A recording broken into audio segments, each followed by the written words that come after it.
Hello. Hello. हाँ जी, थोड़ा सा वेट कर लें शायद। हेलो।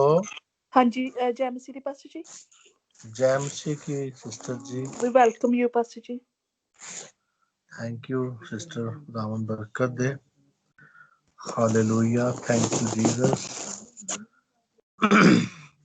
मेरे जीजो, आज हम खुदा के पाक कलाम में आज फिर इकट्ठे हुए और इसी तरह मेरे जीजो आज हम खुदा के नाम को जलाल देंगे और ये खुदा का शुक्र करते हैं कि खुदा ने फिर हमें इकट्ठा किया।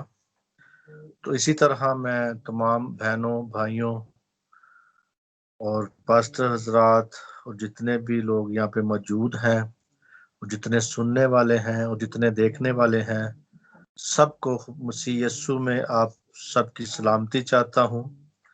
मेरे जीजो, आज खुदा का शुक्र करते हैं कि फिर हमें आज इकट्ठा किया खुदा ने। इसी तरह आज हम खुदा के पाक कलाम में देखेंगे। हमारा जो टॉपिक है वो ये है, यानी मजमून टॉपिक, खुदा अपने लोगों को पताल के अख्तियार से छुड़ाएगा। मेरे जीजो, आज हमारा जो टॉपिक है वो ये है कि खुदा अपने लोगों को पताल के अख्तियार से छुड़ाएगा। इसी तरह हम खुदा के पाक कलाम को देखेंगे, ज़बूर की किताब और उसका 49 ज़बूर देखेंगे और उसकी 15वीं आयत में यहाँ पे लिखा है, लेकिन खुदा मेरी जान को पताल के अख्तियार से छुड़ाएगा क्योंकि वो ही मुझे कबूल करेगा। खुदा के पाक कलाम के पढ़े सुने जाने पर खुदावंद की बरकत हो। मेरे जीजो, जिस तरह के हम देखते हैं कि आज हर इंसान को मौत का डर है, हर इंसान को मौत का एक खौफ रहता है उसकी जिंदगी में। तो इसी तरह आज हम थोड़ा सा इसमें देखेंगे कि आज मौत जो है इंसान की जिंदगी को कहाँ तक वो हमारे ऊपर अख्तियार रखती है या क्या करती है। क्योंकि यहाँ पे हमने जो हमारा मजमून यही है, खुदा अपने लोगों को पताल के अख्तियार से छुड़ाएगा, यानी खुदा अपने लोगों को, जो उसके लोग हैं, जो उसके प्यारे लोग हैं, उनको पताल से छुड़ाएगा। यानी पताल जो है आलम असफल भी से कहा जाता है और ताहत असरी, ये इब्रानी लफ्ज शेवल का तर्जमा है। असफल यानी मुर्दों का जहान, असफल उसे भी कहा जाता है जो मुर्दों का जहान।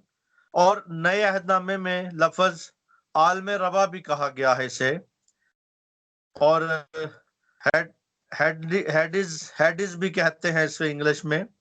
और ये लफ्ज अब्रानी जो अतीक जो अब्रानी है उसमें 65 मरतबा ये आया है, इस्तेमाल हुआ है। उर्दू में इसका जो तर्जमा है अपना 53 मरतबा हुआ है, और 53 मरतबा जो है इसका तर्जमा है पताल कहा गया इसे, और 12 मरतबा कब्र या गोहर कहा गया है। तो जो अब्रानी जो हम लफ्ज की बात कर रहे थे, यानी जो है शैवल जो है जाहिर किया गया है कि गोया कि वो जमीन के अंदर है, यानी ये जो है पताल है जो ये जमीन के अंदर जाहिर किया गया है, बताया गया है। तो एक छोटा सा सवाल है मेरा सबसे कि आया कि एक बाइबल के बीच में वाकया गुजरा है जब जमीन खुल गई थी और फिर दोबारा बंद हो गई थी। कोई बता सकता है ये कब का वाकया है और ये कब हुआ था? हालेलुया।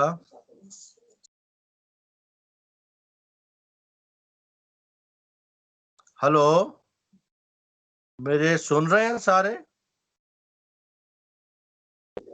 जी पास्टर। आवाज जो है ना कट कट के आ रही, शायद मुझे आ रही है, सबको हाँ जी, आवाज जो हो रही है। तो अगर सबको आ रही है तो आई थिंक अभी आवाज आ रही जी? अभी जी आ रही है पास्टर जी आपकी आवाज। जी पास्टर जी, अच्छा नूह के जमाने में, जी। नूह के जमाना में नहीं, एक वाकया गुजरा है बाइबल में, यानी जमीन खुली थी और फिर बंद हो गई थी। कोई किसी को पता है तो, नहीं तो फिर मैं बताता हूँ जी। हेलो, कोई बोल रहा है? ऊंची बोले। चले, आज हम देखते हैं खुदा के पाक कलाम में, क्योंकि शायद आवाज नहीं क्लियर जा रही या कोई समझ नहीं आ रही शायद। अभी भी आवाज कट के आ रही है? हेलो, नहीं पास्टर जी, नहीं ठीक है पास्टर जी अभी। आवाज आपकी अच्छी आ रही है। हल्की आ रही है? हेलो, नहीं ठीक है पास्टर जी, ठीक है। अच्छा अच्छा, ठीक है। तो वो मेरी आवाज जो आई थी, मैंने कहा था कि कोई वाकया किसी को याद है, कोई किसी को पता है कि कब जमीन खुली थी फिर बंद हो गई थी? क्योंकि जो अबरानी लफ्ज है शैवल जो है, कि इसके बारे में कि इसका यही बताया गया कि पताल जमीन में है ना। हम देखते हैं सारे हवाला गिनती की किताब और उसका 16वां बाब और उसकी 30 और 33 आयत, 30 से 33 आयत तक देखेंगे। हालेलुया, थैंक यू जीसस, तेरा शुक्र। अगर कोई पढ़ना चाहता है तो आजादी है, अगर किसी ने निकाला है तो, नहीं तो फिर मैं पढ़ूं। हालेलुया हालेलुया, हीरा बालारा शांताना बोलो जी। मिला जी किसी को? जी पास्टर जी, मैंने निकाला 16वां बाब और उसकी 30 से 33 आयत तक।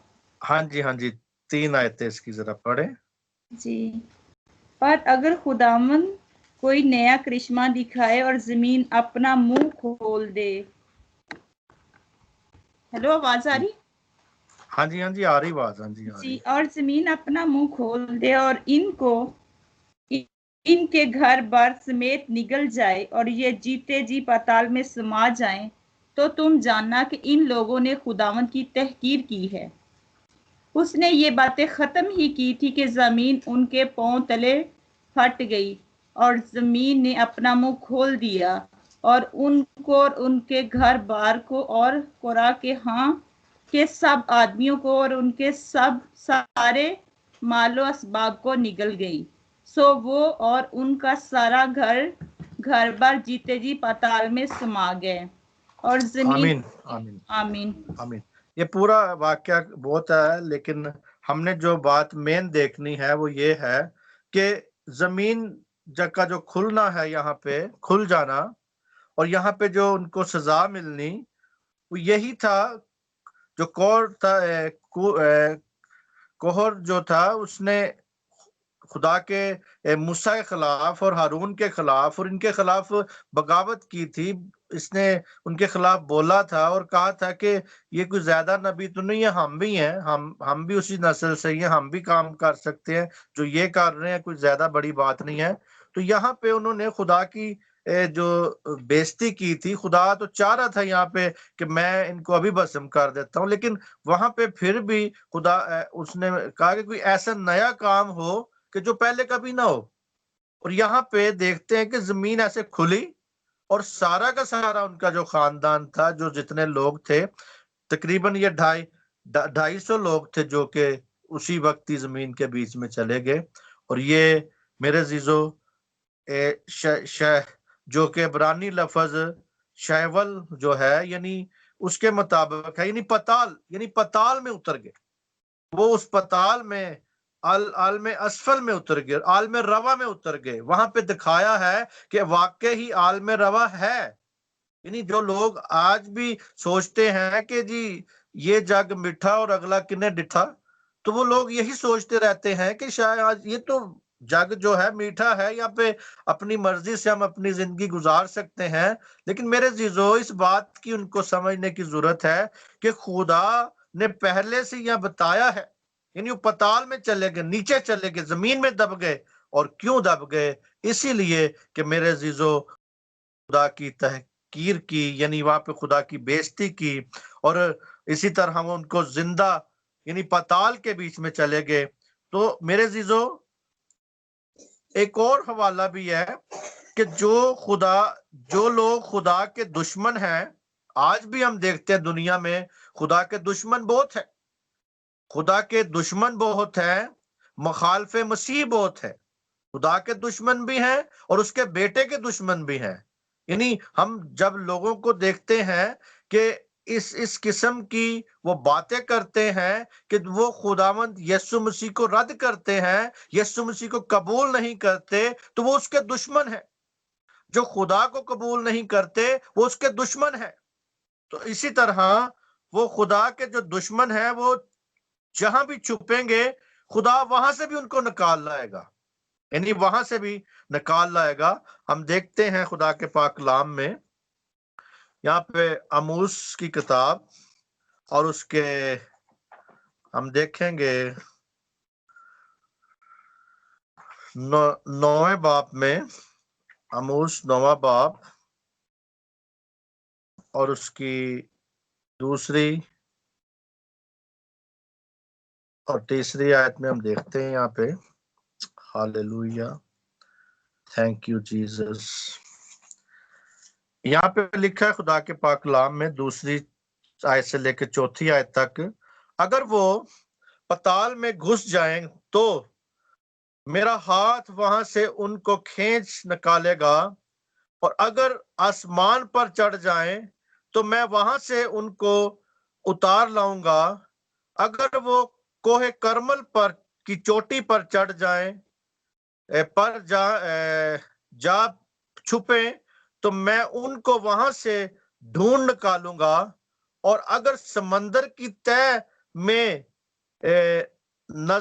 मेरी नजर से गायब हो जाए तो मैं वहां सांप को हुक्म करूंगा और वो उनको काटेगा। मेरे जीजो, यहाँ पे हमने देखा कि खुदा के जो दुश्मन है, खुदा के जो लोग दुश्मन आज भी खुदा के साथ दुश्मनी करते हैं, जो खुदा के हुक्मों को नहीं मानते, जो खुदा की पैरवाई नहीं करते, जो खुदा को खुदा ही नहीं मानते, आज भी ऐसी कौमें बहुत हैं, आज भी ऐसे बहुत से लोग हैं। हम जब कभी देखते हैं किसी मुल्क की हिस्ट्री, यहाँ पे कितने लोग हैं, यहाँ पे कितने लोग हैं, वहां पे ये बताते हैं यहाँ पे इतने परसेंट इतने लोग हैं, इतने परसेंट ऐसे हैं कि जिनका कोई मजहब ही नहीं है, और जिनका अभी तक ये अभी तक पता ही नहीं चल सका कि उनका मजहब क्या है। तो इसी तरह के लोग जो हैं मेरे जीजो, पूरी दुनिया में अगर जो भी खुदा का दुश्मन है, जो भी मसीह यीशु का दुश्मन है, जो मसीह यीशु के खिलाफ बोलेगा या उसकी साथ दुश्मनी करेगा, जो उसे कबूल नहीं करेगा, तो मेरे जीजो कहता है कि वो पताल में भी अगर चले जाएंगे तो मैं उन्हें वहां से भी निकाल लाऊंगा। अगर वो आसमान पे भी चढ़ जाएंगे तो मैं वहां से भी नीचे उतार लूंगा। अगर वो कोहे करमल की पहाड़ चोटी पर भी जा छुपेंगे तो मैं वहां से भी निकाल लाऊंगा। समंदर की तह में चले जाएंगे तो मैं वहां से भी निकाल लाऊंगा। अगर दुश्मन उनको असीर करके ले जाएंगे, आगे आयतों में लिखा हुआ है कि अगर कुछ दुश्मन उनको असीर करके भी ले जाएंगे मैं वहां से भी निकाल लाऊंगा। अगर वो समुद्र की तह में छुप जाएंगे तो मैं वहां भी सांप को हुक्म दूंगा ताकि वो जाके उन्हें डस देगा वहां पे। इसी तरह मेरे जीजो, पताल जो है वो उन लोगों के लिए बना है जो आज खुदा के लोग नहीं है। मेरे जीजो, आज आप इस बात को गौर कर लें, देख लें, हमारा जो मजमून है वो यही है कि खुदा अपने लोगों को पताल के इख्तियार से छुड़ाएगा। आप उसके लोग हैं, आपको वो पताल का जो इख्तियार है उसमें से छुड़ाएगा। और मेरे जीजो, आप खुशकिस्मत लोग हैं जो उसके प्यारे लोग हैं। इसी तरह मेरे अजीजों, आज आप इस बात को समझें, देखें कि जो उसके दुश्मन हैं वो उनको निकाल लाएगा। कई बार खुदा हमारी बुराई को अपनी निगाह में, यानी वो निगाह में नहीं रखेगा। जो बुराई है आपकी निगाह में रखता है, उससे कोई बात छुपी नहीं है। अगर कोई पताल में भी छुप जाएगा, अगर जहां भी जाके छुपने की कोशिश करेगा, कहता है जबूर में भी कहता है कि अगर वो मैं समुंदर में चले जाऊं या छुप जाऊं, पानी की तह में चले जाऊं, जहां भी चले जाऊं, वहां भी खुदाया तू ही तू है। तो मेरे अजीजों, हम खुदा से छुप नहीं सकते। पताल यानी खाली जगह की यानी जो है इशारा करती है, यानी वहां पे जो पताल जो है नीचे खाली जगह को इशारा करती है, सजा की जगह समझा जाता है। मिसाल, शरीर पताल में जाएंगे। कौन लोग जाएंगे जी? शरीर लोग पताल में जाएंगे। आप लोग जो खुदा के लोग हैं, जो प्यारे लोग हैं, जो खुदा के लोग हैं, वो उन पर अख्तियार नहीं होगा पताल का, उसको वो नहीं छुपा सकेगा। जबूर 9 में लिखा हुआ है मेरे अजीजों, जबूर 9 की 17वीं आयत में यहाँ पे लिखा है जी, खुदा के पाक कलाम में, हालेलुया, थैंक यू जीसस, हीरा बालारा शंताना बूलुर। यहाँ पे 17वीं आयत में हम देखेंगे, लिखा है शरीर पताल में जाएंगे। यहाँ पे जबूर में लिखा है शरीर कहां पे जाएंगे जी? पताल में जाएंगे।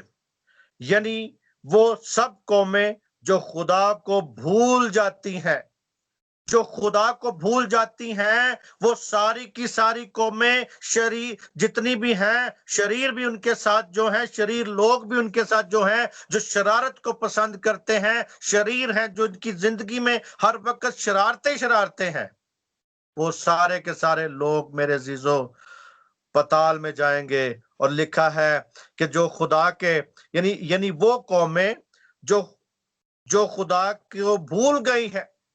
आज बहुत सी ऐसी कौमें हैं जो खुदा को भूल चुकी हैं। बहुत सी ऐसी कौमें हैं जो खुदा के एहसानात को भूल चुकी हैं। बहुत सी ऐसी कौमें हैं जो खुदा को भूल गई हैं। और मेरे अजीजों, हम जब देखते हैं कि आज भी मेरे अजीजों बहुत से लोग, हमारे मसीही लोग भूलते जा रहे हैं खुदा को। क्यों भूल रहे हैं? कि मेरे अजीजों, उनको बीमारी का डर है। अपनी कारोबार, नौकरियां, चौकरियां सब कुछ कर रहे हैं, सारे काम कर रहे हैं, और गिरजे की जब बारी आती है तो वो कहते हैं जी उथे कोरोना आ गया। अफसोस उन लोगों पे जो इस किस्म की बातें सोचते हैं।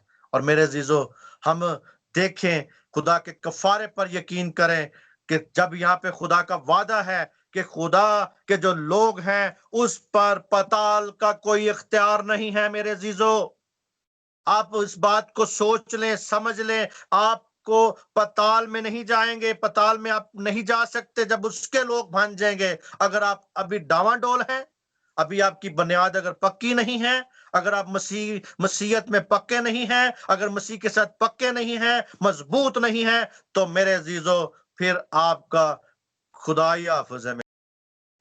इसी तरह मेरे अजीजों, जो के कौमें भूल चुकी हैं, वो सब की सब शरीर भी और वो जो लोग हैं, यानी बेचैन रहेंगे। वो लोग बेचैन रहेंगे और पताल में जाएंगे। और मेरे अजीजों, पताल का दर्द, यानी पताल का जो दर्द है उसको हम देखते हैं कि यानी पताल के दर्द मुझ पर आ पड़ा। यानी वो यहाँ पे ज़बूर 116 और उसकी 3 आयत में लिखा है, कहता है मौत की रस्सियों ने मुझे जकड़ लिया और पताल के दर्द मुझ पर आ पड़ा। मैं दुख और गम में गिरफ्तार हुआ।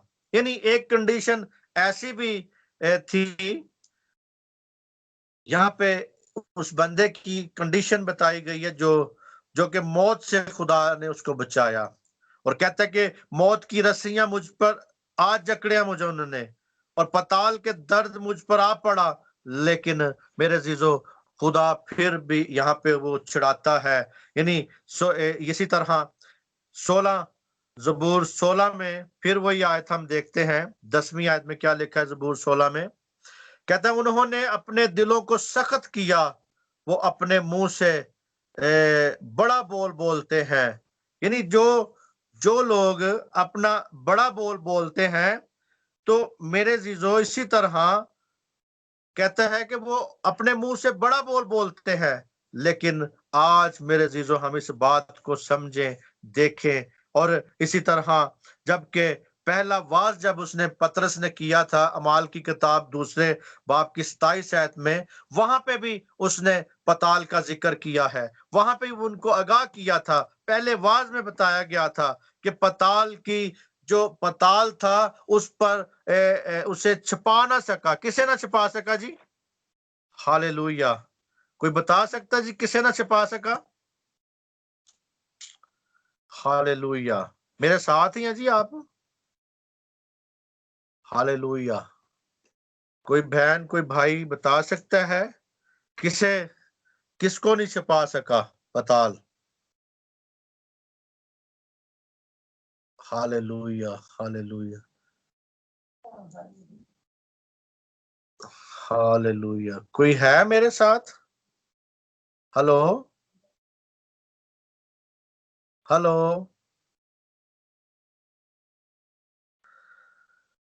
जी पास्टर जी, हम सुन रहे हैं आपको। हाँ जी, सुन रहे हैं तो फिर जल्दी कोई जवाब भी दे दिया करे मुझे, ताकि मुझे पता हो कि आप मेरे साथ हैं। हाँ जी, मैं पूछ रहा था कि किसको पताल नहीं छिपा सका? जी बता सकते हैं? जीसस को। Oh thank you, God bless you बेटा, गॉड ब्लेस यू। खुदावंद आपको बरकत दे। Hallelujah, hallelujah. हम यहाँ पे पढ़ते भी हैं, देखते हैं इमाल की किताब उसका 2 बाब और उसकी 27वीं आयत। इसलिए कि तू मेरी जान को आलम रवा में ना छोड़ेगा। यानी ये यीशु मसीह का, जो कि ज़बूर में भी इसका जिक्र मिलता है, कहता है कि मेरी जान को पताल आलम रवा में ना छोड़ेगा और ना अपने मकदस को सड़ने की नौबत पहुंचने देगा। यानी वो अपने मकदस को सड़ने की नौबत ना पहुंचने देगा। और उसने आलम रवा में यानी उसको नहीं छोड़ा, क्योंकि कहता है खुदा अपने लोगों को पताल के इख्तियार से छुड़ाएगा। यानी खुदा अपने बेटे को, जब वो अपने लोगों को छुड़ाएगा, तो इसी तरह उसने अपने बेटे को भी छुड़ाया था। अपने बेटे को भी उसने पताल की, जितनी पताल का जो आलम रवा में उसने रहने नहीं दिया। उसके अपने बदन को, यानी जो यीशु का जो बदन है वो खुदा का बदन है, और वो अपने बदन को वहां पे सड़ने देगा जी? नहीं मेरे अजीजों, उसने उस नौबत को नहीं पहुंचने दिया, बल्कि उसने तीसरे दिन उसको क्या कर दिया जी? जिंदा हो गया यीशु मसीह। और उसने कहा कि अपने मकदस को वो और ना अपने मकदस को सड़ने की नौबत पहुंचने देगा। यानी उस नौबत उस वहां तक पहुंचने नहीं देगा।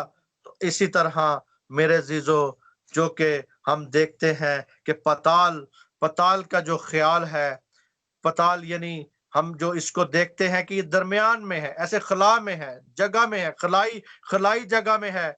लेकिन इसका नजरिए को हम, इस भेद को हम उस वक्त तक नहीं समझ सकते जब तक हम खुदा में नहीं है। खुदा ही है आपको समझाएगा कि ये पताल किधर है। हम जब देखते हैं हवालों के मुताबिक, जब देखा हमने कि पताल वो जगह है जहां पे रूहें रखी जाती हैं, रूहें जहां पे होती हैं, यानी मौत और क्यामत, यानी वहां पे मौत और क्यामत का भी अख्तियार ना होगा मेरे अजीजों। इसी तरह हम देखते हैं ग्रंथियों 15 बाब और उसकी 42वीं आयत को देखते हैं। हालेलुया। यहाँ पे लिखा है, मुर्दों की क्यामत भी ऐसी है जैसे फना की हालत में बोया जाता है और बका की हालत में जी उठता है, बेहुरमती की हालत में बोया जाता है और जलाल की हालत में जी उठता है, कमजोरी की हालत में बोया जाता है और कुवत की हालत में जी उठता है, नफसानी जिस्म बोया जाता है और रूहानी जिस्म में जिस्म जी उठता है, जब नफसानी जिस्म है तो रूहानी जिस्म भी है। चुनाचे लिखा है कि पहला आदमी यानी आदम जिंदा नफीस बना, पिछला आदम जिंदगी बख्शने वाली रूह बना, लेकिन रूहानी पहले ना था बल्कि नफसानी था, इसके बाद रूहानी हुआ। पहला आदम जमीन से यानी खाकी था, दूसरा आदम आसमानी है। जैसा वो खाकी था वैसे ही और खाकी भी है, और जैसा वो आसमानी है वैसे ही और आसमानी है। और जिस तरह हमने खाकी की सूरत पर हुए, उसी तरह आसमानी सूरत पर भी हुए। खुदावंद के पाक कलाम के पढ़े सुने जाने पर खुदावंद की बरकत हो। इसी तरह मेरे अजीजों, पहला आदम क्या था जी? खाकी था। पहला आदम खाकी था, लेकिन दूसरा आदम जो है वो रूहानी है, यानी जिंदगी बख्शने वाली रूह है। यानी दूसरा आदम जो यीशु मसीह है वो जिंदगी बख्शने वाली रूह है। पहला आदमी जिस्मानी था, दूसरा आदमी रूहानी है, यानी वो यीशु मसीह जो रूहानी है वो उसका बदन नहीं जब मिट्टी में रहा, जब उसका बदन वहां पे नहीं जला, पताल ने उस पर उसका कोई इख्तियार नहीं रहा पताल में। तो इसी तरह मेरे अजीजों, जो खुदा के लोग हैं, जो प्यारे लोग हो आप पर भी पताल का इख्तियार नहीं होएगा, आप पर भी कोई इख्तियार नहीं होगा। आप भी इस बात को देखें, सोचें, समझें, ताकि मेरे अजीजों आप रूहानी बन सके, जिस्मानी ना रहें। इसी तरह मेरे अजीजों, मसीह यीशु ने भी अपनी एक तमसील में कहा था, लूका की इंजील और उसकी 16वां बाप और 19 और 31 आयत में अमीर आदमी और लाजर के बारे में कहा। और वहां पे कहता है कि भाई जब दोनों मर जाते हैं तो उसको, लाजर को जो है इब्राहिम की गोद में भेज देते हैं। वो कहते हैं कि इसको लाजर की आपने कहानी सुनी है सबने, अगर नहीं सुनी तो फिर दोबारा पढ़ लेना जाके, आपने सबने सुनी होगी बचपन से ही। तो इसी तरह वो वहां पे खुदावंद यीशु मसीह ने बताया, पहले से बताया कि वो जगह जो है वो तुम्हारे और मेरे आदम के और लाजर के, वहां पे जो लाजर था और अमीर शख्स था उसके दरमियान में एक खला था। ऐसा खला था कि वो ना उंगली, वहां कहते हैं इसको क्या है कि अपनी उंगली डुबो के मेरे जबान पे आके लगा दे, लेकिन खुदावन ने कहा कि नहीं, यहां से वहां तक जाने का बीच में एक खला है, और वो जो था गड़ा था वही वहां पे पताल को जाहिर कर रहा है। और इसी तरह मेरे अजीजों, यीशु मसीह पर जो कि कोई बंधन जो थे उसके सारे के सारे, मौत के बंधन सारे टूट गए।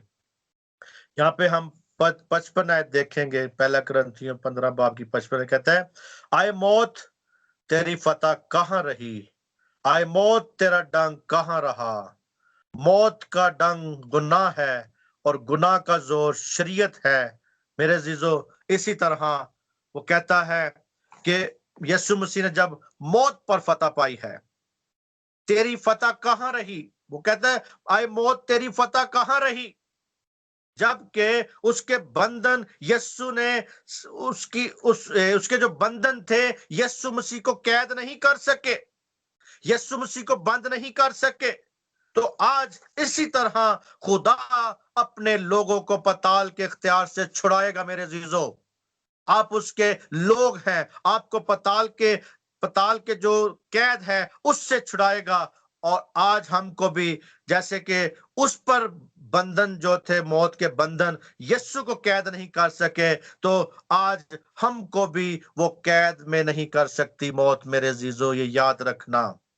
हालेलुया, हालेलुया, मेरे साथ कहें हालेलुया। खुदा का शुक्र करें कि मेरे अजीजों, खुदा हमको मौत और पताल से छुड़ाएगा, और छुड़ा दिया है जब मसीह। और मेरे अजीजों, खुदा का शुक्र करें जिन लोगों ने खुदावंद यीशु मसीह को अपना उसकी यीशु मसीह की रास्तबाजी को पूरा कर लिया है। आज जितनों ने उसकी रास्तबाजी को पूरा कर लिया है, वो उन सब को वो मौत और कब देगा। और मेरे अजीजों, आप इन बीमारियों से ना डरें, इन तकलीफों से ना डरें, इन अजरसानियों से ना डरें, इन बातों से ना डरें जो कि आपके खिलाफ है, जो कि मसीहत के खिलाफ है। क्योंकि मसीहत के खिलाफ लोग हैं, मुखालफे मसीह जो लोग हैं, वो नहीं चाहते कि मसीह यस्सु का कलाम फैले, वो नहीं चाहते कि मसीह यस्सु की हकीकत बताई जाए, मसीह यस्सु की जो बात है वो पहुंचाई जाए। आज मसीह यस्सु को जब मौत अपने बंधन में नहीं बांध सकी, तो उसके लोगों को भी नहीं बांध सकेगी। आज मेरे अजीजों, जिन्होंने उसकी रास्तबाजी को पूरा कर लिया है, वो पताल, मौत, कब्र से छुड़ाए गए हैं। हालेलुया। और मेरे अजीजों, आप सब छुड़ाए गए हैं। बहुत सी कौमें अभी तक कैद में हैं। ये मैं कह रहा हूं कि बहुत सी कौमें अभी तक इस कैद में हैं, मौत की कैद में हैं, पताल की कैद में हैं, और उन्हें तो पता भी नहीं है कि उन्होंने जाना किधर है। उनकी कोई हकीकत ही नहीं है मेरे अजीजों। तो इसी तरह मेरे अजीजों, जबकि उसने अपने बेटे से इंसाफ किया, तो आपसे भी इंसाफ चाहता है, आपसे भी इंसाफ करेगा। और मेरे अजीजों, इसी तरह बहुत सी कौमें अभी तक कैद में हैं। जो मसीह यीशु को कबूल करेगा नजात पाएगा। हालेलुया। जो मसीह यीशु को कबूल करेगा वो नजात पाएगा, उसे फतह पाएगा, वो फतह पाएगा, बरकत पाएगा, छुटकारा पाएगा। और मेरे अजीजों, आप खुशकिस्मत लोग हैं जिन्हें नजात मिल चुकी है, जिन्हें फतह मिल चुकी है, जिन्हें बरकत मिल चुकी है, जिन्हें छुटकारा मिल चुका है। मेरे अजीजों, खुदावंद आपको इसी तरह बाबरकत बनाता जाएगा, बरकत देता जाएगा। और मेरे अजीजों, कभी भी खौफ ना करें इन बीमारियों का, इन वबाओं का, इन सारी चीजों का, क्योंकि मसीह यीशु को जब मौत के बंधन नहीं बंद कर सके, तो आपको कैसे करेंगे मेरे अजीजों। इसी तरह मेरे अजीजों, खौफ में जिंदगी ना गुजारें, डट के जिंदगी गुजारें, खुदावंद यीशु मसीह के नाम पे जिंदगी गुजारें, मसीह पर इत्मीनान करके जिंदगी गुजारें, उसके साथ चल के जिंदगी गुजारें, उसके साथ चलना सीखें, उसके साथ बढ़ना सीखें। मेरे अजीजों, सब कुछ पीछे छोड़ दें, आगे बढ़ना सीखें। मेरे अजीजों, मसीह यीशु आप सबको बरकत दे, आप सबकी सलामती हो। आज का जो हमारा टॉपिक था उसे आप समझ गए होंगे कि जब मसीह यीशु पर बंधन नहीं बांध सके, उसने मौत के ऊपर फतह पा दी, तो आप भी मेरे अजीजों सारे के सारे लोग उस पर फतह पाएंगे। सुनने वाले जो सुन रहे हैं, अगर आज जिन्होंने अभी तक मसीह यीशु को कबूल नहीं किया वो भी करेंगे, तो वो भी नजात पा सकते हैं, वो भी बरकत पा सकते हैं। आज हालेलुया, हालेलुया। उसने मौत का यानी मौत को क्या बना लिया, फतह का लुकमा बना दिया। और उसके जो दांत थे उसने तोड़ दिए। मौत के दांत को क्या कर दिया जी, यीशु मसीह ने तोड़ दिया है। अपने जोर से उसे नवाला। जब उसने मौत ने ऐसे नवाले को किया, उसने जब उसको यीशु को अपने मुंह में डाला, तो मेरे अजीजों उसी वक्त उसके दांत भी टूट गए हैं वहां पे। Hallelujah, hallelujah. खुदावंद आपको बरकत दे। आमीन, आमीन, आमीन। आप सबकी सलामती हो। Amen. Thank you, Pastor Ji. What a powerful message. Thank you so much. I think that